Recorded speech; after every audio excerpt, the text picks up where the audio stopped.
หักคำท้ายหัวละของเจ้าแม่นชีวิตของคอย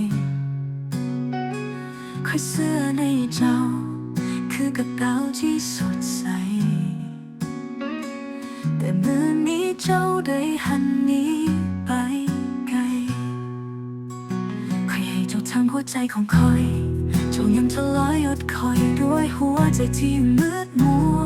ถ้อยคำที่เจ้าได้สัญญาไว้แบบนี้ได้เตือนหักแล้วเหตุให้ชีวิตของคอยจะปวดตลอดคือหัวใจมืดเจ้าหูบอกว่าเคยเจ็บปวดหลายปานใด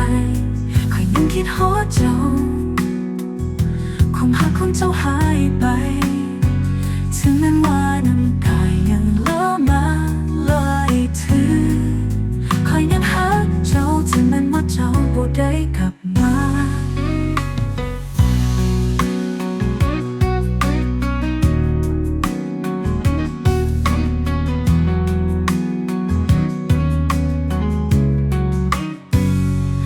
คิดฮอดเจ้ามือกลางคืนมา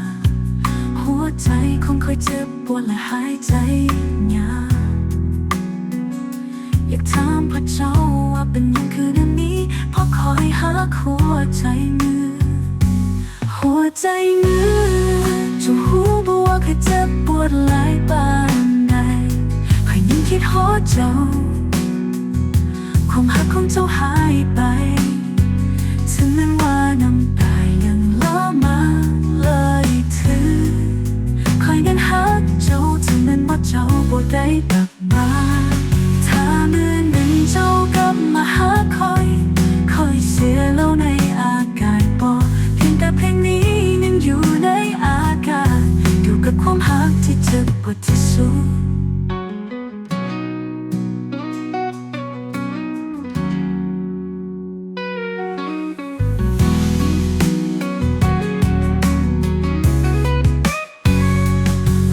ใจมือเจ้าหูบอกว่าเคยเจ็บปวดหลายปานใดคอยยังคิดฮอดเจ้าความหักของเจ้าหายไปถึงแม้ว่าน้ำตายังไหลมาเลยถือคอยยังหักเจ้าถึงแม้ว่าเจ้าบ่ได้กลับมาหัวใจมือเจ้าหูบอกว่าเคยเจ็บปวดหลายปานใดคอยยังคิดฮอดเจ้าความหักของเจ้าหายไปถึงแม้ว่าน้ำตายังไหลมาเลยถือคอยยังหักเจ้าถึงแม้ว่าเจ้าบ่ได้กลับมา